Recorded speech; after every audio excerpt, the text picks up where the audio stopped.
Hey, good morning. I'm Dr. Stites, Chief Medical Officer here at the University of Kansas Health System. Welcome back to Open Mics with Dr. Stites and our monthly edition of Show Me the Science. Today, we're drawing a strange connection between Alzheimer's disease and, wait for it, hot tubs. Yes, you heard that.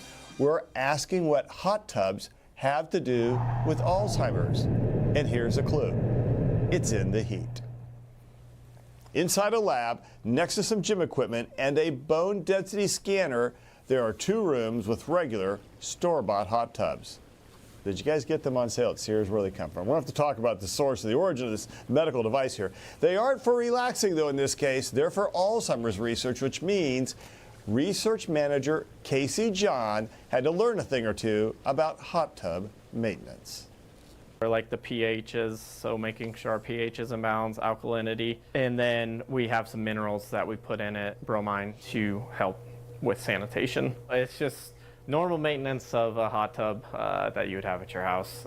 Probably a little bit more intensive than normal, but that's just a safety precaution. You know, I'm just saying, the last time I got in a hot tub was at the hotel in Denver, Colorado, and they had too much bromine. That didn't feel good, but I bet our lab does a little better job than that. Research participant Arnie Aaron has taken part in previous exercise studies, but with a bad back, a nice warm dip was a refreshing change of pace. I had lower back injuries. I play a lot of golf. I used to play baseball, fast pitch softball. Back's 76 years old, and my back is like 120 years old, it seems.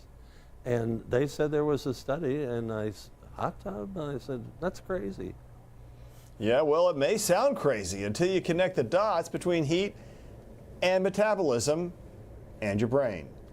And to help us connect those dots, we're talking with these terrific folks. Dr. Jeff Burns is an expert in memory care and the co-director of the KU Alzheimer's Disease Research Center, also called the ADRC. We're always glad to have you on the program. Actually, this is kind of a welcome back. You've been on a couple times before. We're also joined by two physiologists and researchers working in the ADRC, Drs. Paige Geiger and Jill Morris. Welcome to the program, ladies, are co-leading this particular hot tub study we're talking about today. And right off the bat, do any of you have any connections to the hot tub industry that we need to disclose? Yeah. No. Do any of you even own a hot tub? Working on it. I heard a not yet on that one. I heard a not yet. Okay, well, let's start connecting some of these dots. Dr. Burns, what's the link between metabolism and brain health?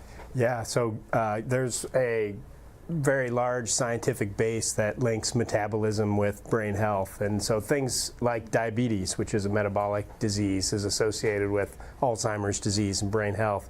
But there's a lot of other things that point to links between brain health and metabolism. So for instance, we're interested in mitochondria, which are the powerhouse of the cell, and we think they may have something to do with Alzheimer's disease.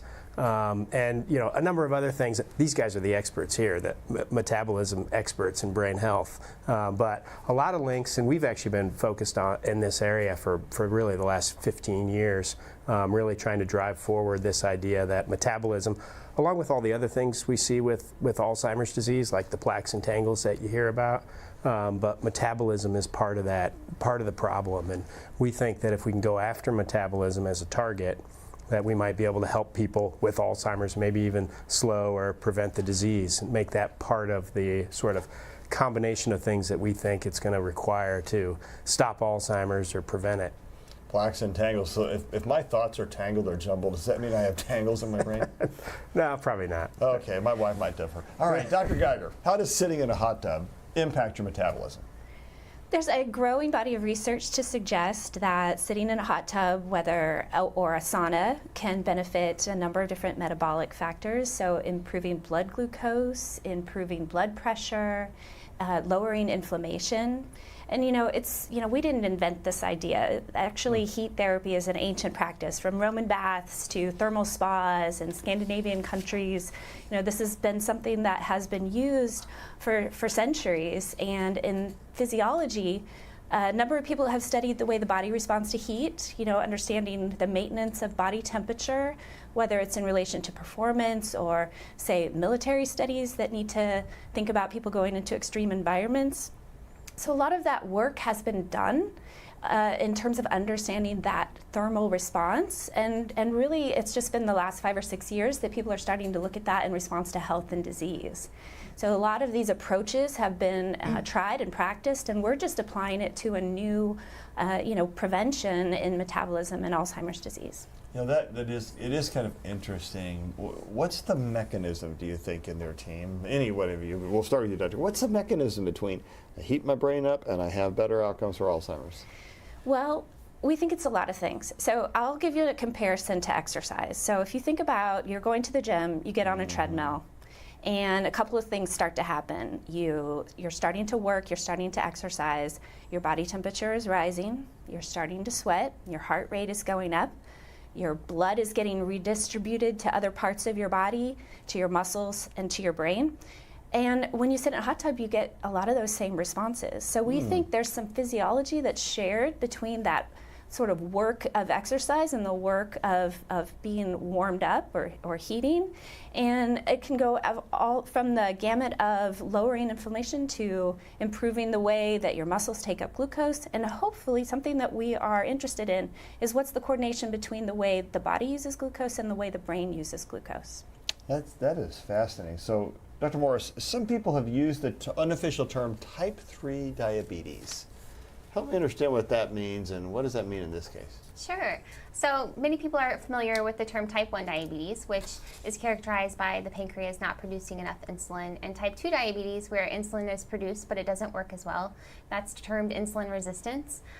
Both of those are medically characterized terms where they're basically recognized as having elevated glucose levels in the blood or blood sugar.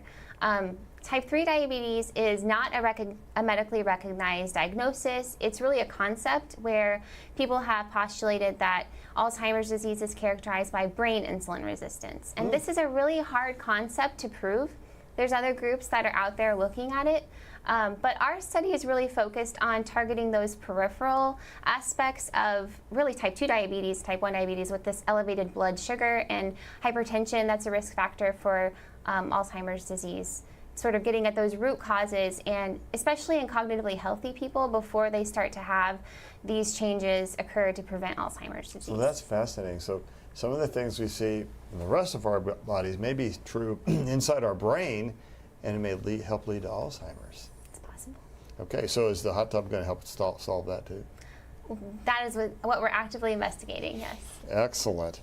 Okay, so about this hot tub study, you're calling it FIGHT-AD. Now, Dr. Morris, you're going to have to tell us what does that stand for. Maybe it's FIGHT-AD. Correct me Yep, here. it's FIGHT-AD, you're right. Feasibility of improving glycemia to prevent AD is what it's called. So yeah, again, finding people who are at metabolic risk for Alzheimer's disease due to elevated blood glucose, elevated blood pressure, things like being a little bit overweight. Those are really common things in our society today that we think they can be addressed early and really be a way that we can improve brain health. Okay, so talk to us a little bit, Dr. Geyer. What is a heat shock protein? All right, let's get into the nitty-gritty of this. I love it. All right, now we're getting cool here. Okay, or hot, I guess, isn't it? Heat shock proteins are a family of proteins that act like the cell defense system in the body. Okay. So they are responsive to heat, which is why they're We're named. talking Chris Jones right now. This is defense. I got Yes, it. All right. yes. Now I'm They're track. on the O-line, ready to defend the cells. Okay. So these heat shock proteins respond to heat, but they also respond to other changes that the cell might think are stressful, like changes in pH, for example. And so they're there to defend other proteins. And they're also sort of directors. They can talk to other proteins, and they can even talk to the mitochondria, as Dr. Burns mentioned, which are important for cellular metabolism. And so in terms of metabolism and Alzheimer's disease, what we think these heat shock proteins might be doing is sort of turning on a system of defense within the cells, whether it's in the periphery, whether it's in our blood, or potentially in the brain, to tell other proteins what to do, to tell proteins like amyloid that are impacted by Alzheimer's disease, perhaps to help them maintain their structure, or to signal the mitochondria that they need to activate and do more work for the brain. That is. Go ahead. I heard you going to say something. Just to feed off what Paige said, I just think it's really fun because heat shock proteins are also called chaperone proteins, and you can think of it like a chaperone on a field trip with kids. They really keep other proteins in line, and they're really important for keeping proteostasis or homeostasis. And Alzheimer's disease is characterized by protein misfolding, so we're very interested in these mechanisms. That's pretty fascinating stuff. Is there any way we can make this study easy, or is it because everything inside the brain is hard? Because the brain's hard to get to, right? It is hard to get to, and it's hard to measure, these kinds of outcomes. Are we improving brain health or not? That's kind of that's a hard thing to do, is to measure that. But this is, a great example of how we're thinking about metabolism in a lot of different ways, and trying to go after it with drugs, trying to go after it with exercise, diet, and now hot tub therapy. Hot tub therapy, or sauna therapy, as I heard. Yeah, okay, so who can participate in this study, folks? Yeah, well, it's open to people who are cognitively healthy, so we actually have them go and see a clinician and we evaluate their cognitive performance. Then we're looking for people who have risk factors for metabolism deficits, so things like, again, hypertension, high blood sugar, high BMI, things like that. And so do you care about age? Yeah, we're enrolling individuals who are older adults, 65 and older. Okay, so I'm almost there to qualify, but fortunately I don't have high blood pressure, and I already exercise a lot. But do you think that this hot tub therapy, what's your goal in this study? What are you trying to show? Well, so one of the things people don't know very often about Alzheimer's disease is that type 2 diabetes is a major risk factor for Alzheimer's disease. And this is, that's my research area. My primary research area is metabolism and diabetes. And we know a lot about what is good and preventative for type 2 diabetes. And so exercise, diet, lifestyle interventions, as Dr. Burns mentioned, and also heat therapy, which can improve blood glucose, blood pressure, and potentially brain glucose metabolism, which is what we're looking for. And so we're after some of those modifiable risk factors that we know we can turn around and reverse potentially, or postpone longer in people that are at risk for Alzheimer's disease. And so really, this is the very first time that anyone is doing a clinical trial looking at heat therapy for Alzheimer's disease prevention. And we're really excited about what we might find in those connections between metabolism and the brain. That is fascinating. So patients sit in a hot tub and you want to track their internal body temperature. So you ask them to swallow a thermometer. Now in my mind, I grew up in the 60s, right? So a long time ago. I think of the long thermometers have a little mercury in the tip, but we're not swallowing those, right? Talk to us a little bit of what does it mean to swallow a thermometer? Yeah, so we have these little temperature pills. They're about this size, a little smaller than a multivitamin. And you just take them like you would take any other pill, and we can actually measure core temperature. They work for a few days, and then they just pass on, and you take another one before the next bout of heat therapy. Oh, that's pretty cool. They connect to my phone or the Bluetooth device or something and send a little signal out. Is that what they're doing? Yeah, we have a remote monitoring device. Very nice. Now, how are you tracking potential changes in the brain with that? Well, that's a great question. So for the brain outcomes, we're again looking at brain glucose metabolism. So we're using FDG PET, and then we also have. Okay, you can tell us all what that means. That's one of those things that we're like, what? We use a tracer that can actually measure how sugar is used in the brain. So this is a measure that we know declines over time with aging and especially with Alzheimer's disease. So the goal is to see whether improving peripheral blood sugar levels actually tracks with changes in brain glucose metabolism or brain sugar metabolism. We're also doing some MRI measures. We're looking at things like brain blood flow. We're looking at oxygen uptake efficiency in the brain, and just monitoring, some of those aspects. And this is all before and after the hot tub or during the hot tub of some sort, right? Yep, before and after our intervention, which is 10 weeks long. All right, very interesting. Now, you can't do this research without people who are willing to participate, and I know the ADRC has done a great job of building a community full of people wanting to help. So what it's like working with all these good folks? Oh, we've got great volunteers and a huge community of people who are part of our team and joining the studies and volunteering their time and effort. So it's been a great, we've been doing it now for almost 20 years, which is amazing. But yeah, we've built up a great community, and it is a community effort and a team effort, and we need we need people. We always need more. We need people joining the team and participating and helping us move the science forward. And how do people enroll? If they're hearing this program, they want to enroll in this study, what do they need to do? So you can contact the KU Alzheimer's Disease Research Center, and if you go to kumc.adrc.org/fight_AD. That's a mouthful, but we'll put the information up on the screen, and either now or later. And reach out to anyone at the medical center, and they can direct you towards the Alzheimer's Disease Research Center.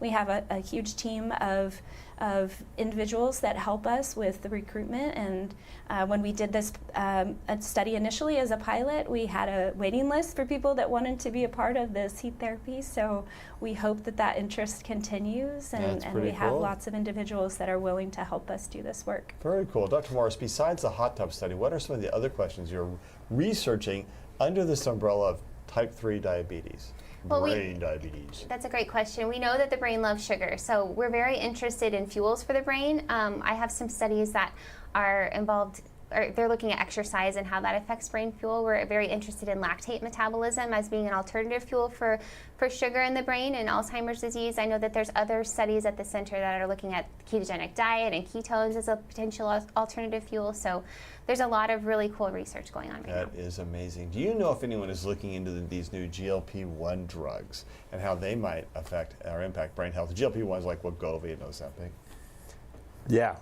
If that's directed to me, so I'd say there's a huge interest. I'll turn it over. I'll turn it over to you guys, but there's a really big interest in those drugs, and that drive weight loss and reduce appetite, and actually may have more direct effects in the brain that we don't quite understand very well.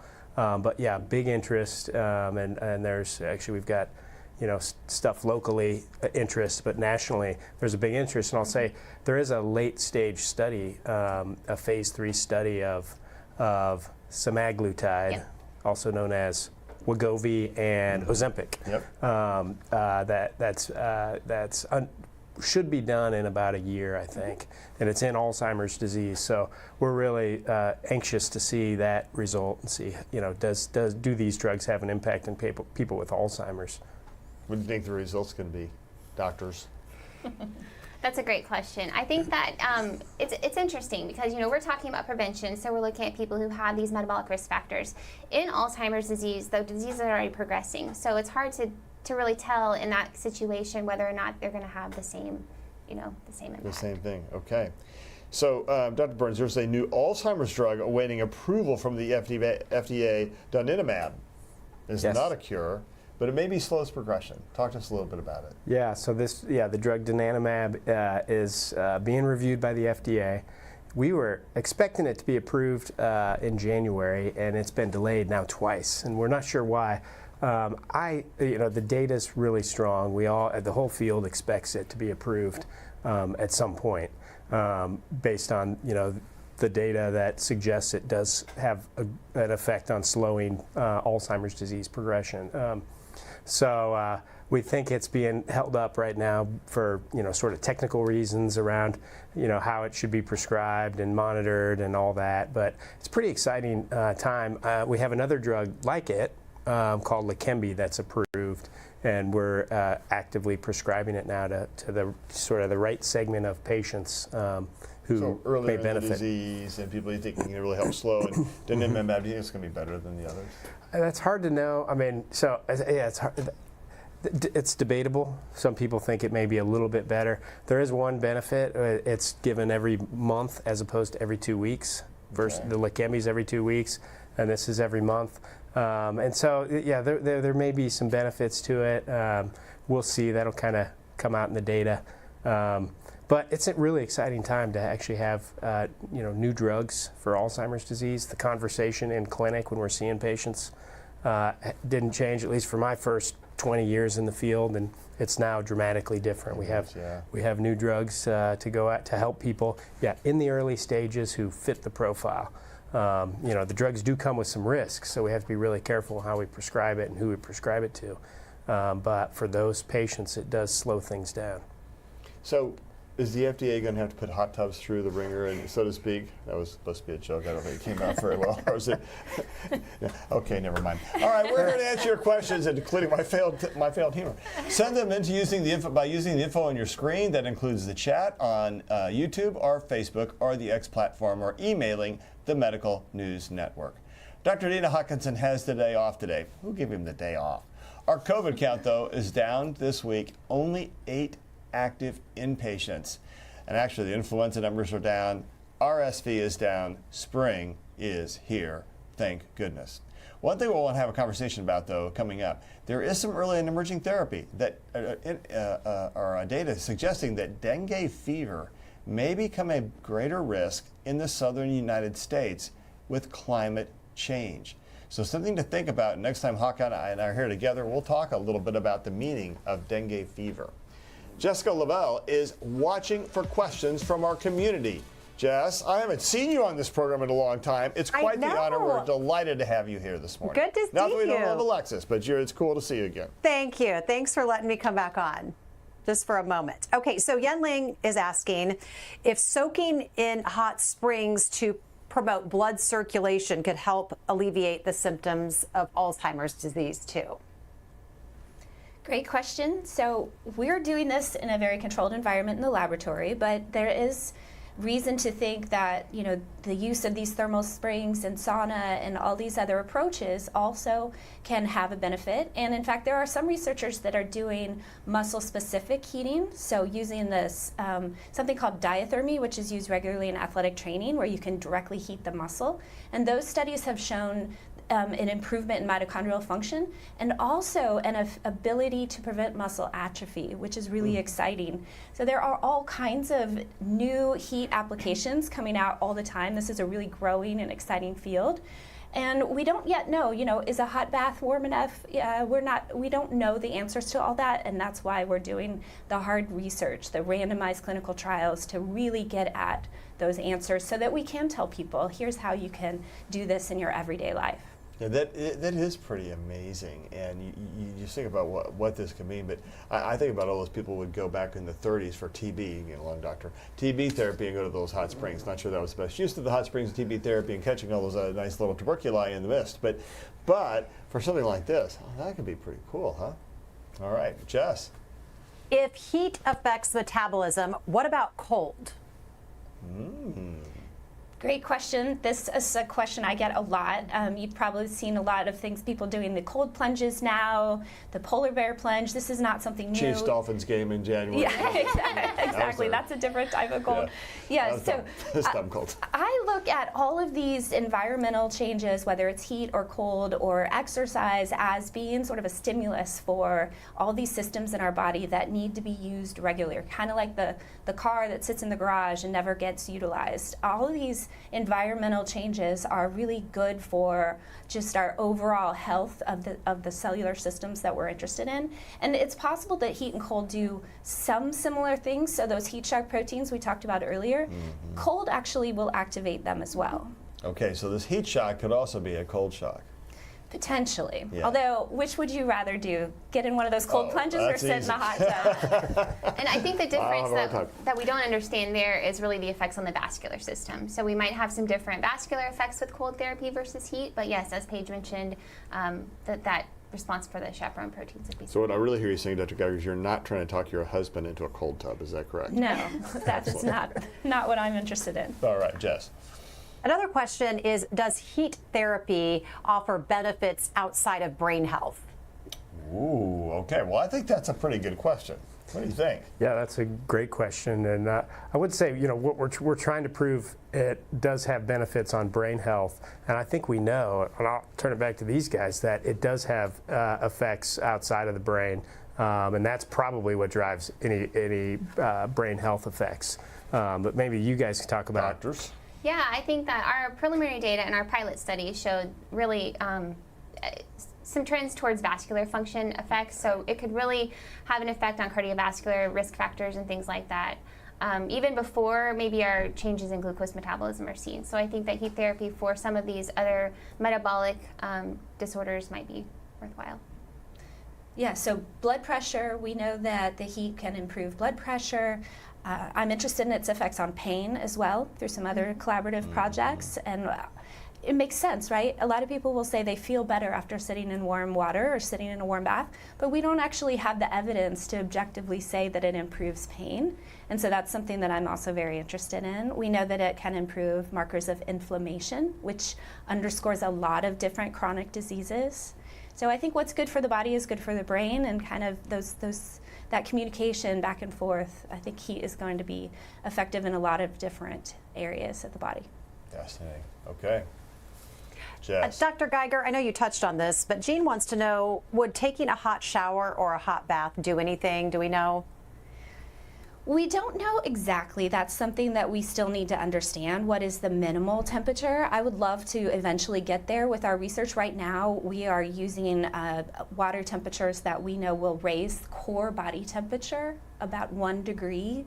And so 1 degree Celsius. And so we think that that is sort of at the initial starting point, but I would love to see us work backwards from there, different body temperatures, and get to a maintenance system, really. I'd love to see heat sessions be incorporated with healthy diet, with exercise, as preventative approaches. And I think getting towards how can you do this at home? Is a warm bath enough? That's where we hope to get eventually. You could be a spokesman for the hot tub industry right there. I think. They'd be like, oh, we're going to hire her. That's awesome. I'm a believer. Yeah, you are. So, I would think that the jets and the way the water moves around you would do a better job of heating up than just sitting in hot water and waiting. Is that accurate? We've never looked at anything like that. Yeah, we have some people who prefer to sit in a hot tub with the jets going and some that don't. We let them choose, really. But again, we're monitoring that core body temperature the whole time. So we can kind of make some adjustments to make sure that they are within that window of. And that's actually another good question regarding the shower question, is how long will it take to actually get to that change in body temperature? Is a shower long enough for that? Yeah. So. My wife would say that the length of my showers would suggest that I'm maybe in there long enough. It's funny to think about the impact of thermal hot springs, and now we're trying to go back to the future, so to speak. Talk to us a little bit about some of that history that's back there. I mean, you guys must be kind of studied that a little bit. A little bit. So we know that in Scandinavian countries, for example, there was a study out of Finland that showed that the more sessions of sauna individuals had per week was associated with a lower risk of dementia in those individuals, for example. And that's some information that really helped propel us to go into this direction. Yeah. It is very interesting. All right, well, this has been a great discussion. I want to thank all of my awesome guests this morning who have had to put up with my bad humor. Final thought from each of you. Dr. Morris, we'll start with you. Yeah, we're just really excited to kind of see where this takes us and be really among the first to quantify some of these changes in the brain. We're also going to look at some blood biomarkers. We have the benefit of being in a time where there have been great advances in our ability to measure brain outcomes just with blood draws. So, stay tuned. All right. Dr. Geiger. So I think that, it's easy to say that exercise is the best medicine, right? But we know that there are so many patient populations or individuals that cannot exercise enough to get the benefits, say maybe due to an injury or due to advanced age. And so I think it's important to consider alternatives. And so we're really excited that heat therapy might be a good alternative for people that can't get the benefits of exercise. Yeah, that is pretty fascinating. Dr. Burns. Yeah, I'd just say it's a really exciting time for Alzheimer's disease research and sort of this focus on brain health. We've got new drugs. We talked a little bit about that. We got blood measures that are coming online in terms of helping us diagnose and spot risk. And then we have lots of things going after the disease. And this is a great example of sort of the variety and diversity of approaches that we're taking and that we're going to need to stop Alzheimer's. So exciting time. That is pretty exciting. I remember the last time you were on the program, you brought a test that we could do at home to kind of test your cognitive function as a screening test. Of course, I went home, I did my screening test. I passed, by the way. Good. Took a little help, but I did pass.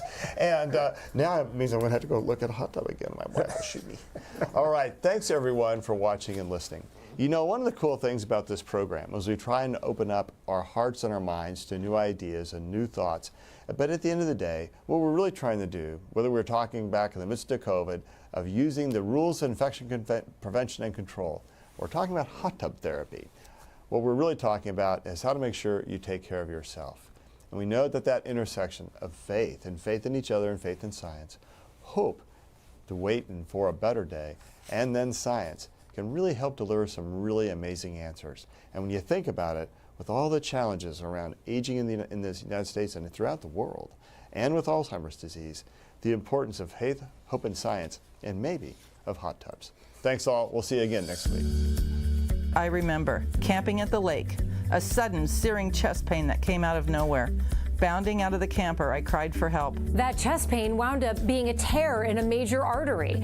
I'm Alexis Del Cid. On the next All Things Heart, meet the woman who survived a potentially deadly condition and see how she's inspiring others. Subscribe to our morning medical update and Open Mics with Dr. Stites podcast. Now everywhere podcasts are available.